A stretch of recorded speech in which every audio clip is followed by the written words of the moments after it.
तो आपसे कोई पूछता है वाज किसे कहते हैं, वेयर किसे कहते हैं, तो आपको ये बताना है वाज और वेयर को हम लोग वर्ब बोलते हैं। और कौन सा वर्ब बोलते हैं, तो हेल्पिंग वर्ब भी कह सकते हैं इसको, और मेन वर्ब भी कह सकते हैं। हेल्पिंग वर्ब किसे कहते हैं, जब यह किसी सेंटेंस में दूसरे मेन वर्ब की हेल्प करे तो उसको बोलते हैं हेल्पिंग वर्ब। और मेन वर्ब भी कब होता है, जब किसी सेंटेंस में अकेले अगर वाज वेयर आता है तो वहाँ पे हम लोग वाज और वेयर को मेन वर्ब कहते हैं। हम लोग जानते हैं वाज और वेयर को हिंदी में क्या कहते हैं। जैसे आपको पता होगा कि वाज को हिंदी में बोलते हैं था या थी, और वेयर का हिंदी होता है थे। ये जो हमारा जो है ये हमारा हेल्पिंग वर्ब भी है और मेन वर्ब भी है। अब बात करते हैं कि किसी सेंटेंस में सबसे पहले हमको क्या चाहिए, तो सब्जेक्ट चाहिए। कोई भी हम सेंटेंस अगर बनाएंगे तो सबसे पहले उसमें सब्जेक्ट चाहिए। तो यहाँ पे मैंने सब्जेक्ट लिख दिया है, जैसे आई मिस होता है मैं, उसके बाद है ही सी इट नेम, ये सबके साथ लगता है वाज, और वाज को हिंदी में बोलते हैं था और थी बोलते हैं। उसके बाद दूसरा सब्जेक्ट है यू वी दे, और डबल नेम अगर रहता है तो उसके साथ लगाते हैं हम लोग वेयर, और वेयर को हिंदी में बोलते हैं थे। तो कोई भी सेंटेंस जब हम बनाते हैं तो उस सेंटेंस में सबसे पहले हमको चाहिए सब्जेक्ट की ज़रूरत पड़ती है। उसके बाद जो होता है ये वर्ब है।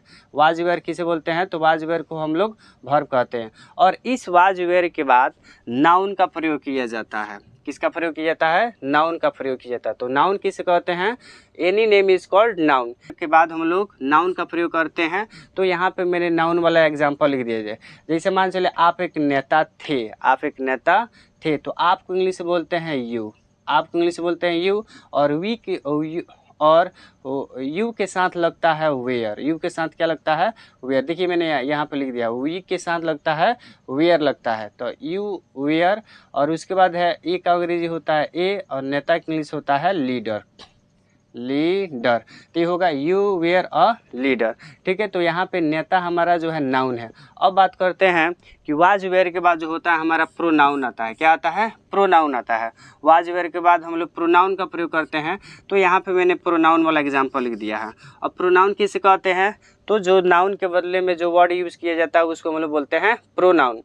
तो देखिए वह मेरा था, वह मेरा था जो है, तो मेरा था, तो मेरा हमारा क्या हो गया, प्रोनाउन हो गया। और वाज वेयर के बाद जो होता है हमारा पोजेसिव प्रोनाउन का प्रयोग किया जाता है। जैसे वह मेरा था, तो वह का इंग्लिश होता है दैट, और दैट के साथ लगेगा वाज लगेगा। मेरा का इंग्लिश का होता है माइन, मेरा का इंग्लिश माइन होता है। तो इसीलिए बोलते हैं that was mine, that was mine. तो यहाँ पे वाज वेयर के बाद किसका प्रयोग होता है, प्रोनाउन का। कौन सा प्रोनाउन, तो माइन आ जाता है, आवर्स हो जाता है, योर्स हो जाता है, ही जाता है, हॉर्स आता है, देयर्स आता है। ठीक है, उसके बाद जो होता है वाज वेयर के बाद जो होता है एडजेक्टिव का प्रयोग करते हैं हम। तो एडजेक्टिव किसे कहते हैं, तो जो नाउन और प्रोनाउन को क्वालिफाई करे उसको हम लोग बोलते हैं एडजेक्टिव। जैसे मान लीजिए ये कोई लड़का है, अब आप बोल दिए कि ये लड़का अच्छा है, तो अच्छा जो है गुड, गुड क्या है, एडजेक्टिव है। तो जो नाउन और प्रोनाउन की विशेषता बताता है उसको हम लोग बोलते हैं एडजेक्टिव बोलते हैं। जैसे मान चलिए काइंड हो गया, सैड हो गया, क्लेवर हो गया। तो यहाँ पे एडजेक्टिव के ऊपर भी मैंने यहाँ पे एग्जांपल लिख दिया। जैसे वे लोग चालाक थे, पास्ट में चालाक थे, यानी कि वे लोग चालाक थे, अब तो सुधर गए हैं। तो वे लोग इंग्लिश से बोलते हैं दे, वे लोग इंग्लिश बोलते हैं दे।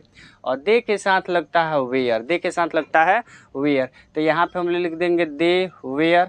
उसके बाद चालाक इंग्लिश क्या होता है, क्लेवर, क्या होता है, क्लेवर। तो इसका अंग्रेजी क्या हो गया, दे वेयर क्लेवर। उसके बाद जो है वाज वेयर के बाद जो होता है V4 का प्रयोग करते हैं हम। किसका, V4, यानी कि जब किसी हिंदी वाक्य के अंत में रहा था, रही थी, रहे थे रहता है, तो वहाँ पे हम लोग पास्ट कॉन्टिन्यूअस टेंस उसको कहते हैं। और उस कंडीशन में हम लोग वाज वर वेयर का प्रयोग करते हैं, उस कंडीशन में हम लोग वाज और वेयर का प्रयोग करते हैं। तो जिस वाक्य अंत में रहा था, तो यहाँ पे मैंने पास्ट कॉन्टिन्यूअस टेंस वाला भी एग्जाम्पल लिख दिया है। जैसे मैं आपको पढ़ा रहा था, तो मैं सबसे पहले क्या लिखेंगे इसमें, मैं। तो सबसे पहले आई हो गया, आई के साथ लगता है वाज, आई के साथ लगता है वाज, तो आई वाज। उसके बाद देखिए पढ़ा रहा था, तो पढ़ाना के इंग्लिश का होता है टीच, पढ़ाना के इंग्लिश टीच। इसमें जोड़ देंगे ING, उसके बाद इसमें जोड़ देंगे ING, उसके बाद है आपको, तो आपको का इंग्लिश का होगा यू। मैं आपको पढ़ा रहा था, तो यहाँ पे होगा आई वाज टीचिंग यू। क्या होगा, आई वाज टीचिंग यू होगा। फिर बात जो होता है वाज वेयर के बाद बीइंग प्लस V3 का प्रयोग किया जाता है जब हमारा सेंटेंस पैसिव हो। जब हमारा सेंटेंस पैसिव हो उस कंडीशन में हम लोग वाज वेयर के बाद बीइंग प्लस V3। अगर किसी हिंदी वाक्य के अंत में जा रहा था, जा रही थी, जा रहे थे रहता है तो वहाँ पे हम लोग पास्ट कंटिन्यूअस टेंस का पैसिव वॉइस इस्तेमाल करते हैं। तो एक्टिव पैसिव किसे कहते हैं? एक्टिव वॉइस किसे कहते हैं? जिस वाक्य में सेंटेंस काम करे उसको एक्टिव बोलते हैं और जिस सेंटेंस में वाक्य काम नहीं करे उसको पैसिव बोलते हैं। जैसे मैं आपको पढ़ा रहा था तो मैं यहाँ पे काम कर रहा था तो मैं क्या हो गया? एक्टिव हुआ, यानी कि मैं काम कर रहा हूँ तो मैं डूअर हुआ। उसके बाद आपको पढ़ाया जाता है, आप नॉन डूअर, आपको तो कोई काम ही नहीं कर रहे हैं। यहाँ पे हम लिख दिए हैं अंग्रेजी पढ़ाई जा रही थी। इस सेंटेंस में देखिए अंग्रेजी कोई काम कर रही है? नहीं काम कर रही है। तो अंग्रेजी का इंग्लिश होता है अंग्रेजी का इंग्लिश होता है, अंग्रेजी का जो होता है इंग्लिश, क्या लिखेंगे? इंग्लिश लिख देंगे। इंग्लिश होता है सिंगुलर है, इसके साथ लगा देंगे वाज और वाज के बाद लगा देंगे बीइंग और बीइंग के बाद पढ़ाई जा रही थी। पढ़ाना के इंग्लिश क्या होता है? टीच का V3 क्या होता है? टॉट। टीच का V3 टॉट, TAUGST। और वहाँ का इंग्लिश क्या हो जाता है? देयर। और वहाँ का इंग्लिश देयर। तो English was being taught there, ऐसे बनाते हैं। इंग्लिश वाज बीइंग टॉट, ठीक है। उसके बाद जो होता है वाज वेयर के बाद जो होता है V3। यहाँ पे भी वाज वेयर के बाद जो होता है V3 का प्रयोग किया जाता है और जिस वाक्य के अंत में जाता था, जाती थी, जाते थे रहता है वहाँ पे और उसके ऊपर एक सेंटेंस लिख दिया हो, तुम्हें पीटा जाता था। अब वाज वेयर के बाद प्रयोग कहाँ किया जाता है? पैसिव वॉइस में। सिंपल पास्ट के पैसिव वॉइस में वाज और वेयर का प्रयोग करते हैं। जैसे तुम्हें पीटा जाता था तो तुम्हें के इंग्लिश का होता है यू। तुम्हें के इंग्लिश का होता है यू। यू के साथ लगता है वेयर। यू के साथ लगता है वेयर। और पीटना के इंग्लिश का होता है बीट, मिस पीटना, लेकिन इसका V3 का होता है बीटन। तो यू वेयर बीटन। तो ये हमारा सेंटेंस क्या है? पैसिव है। ये हमारा सेंटेंस पैसिव है। जैसे आपको पढ़ाया जाता था तो क्या होगा? You were taught. You were taught.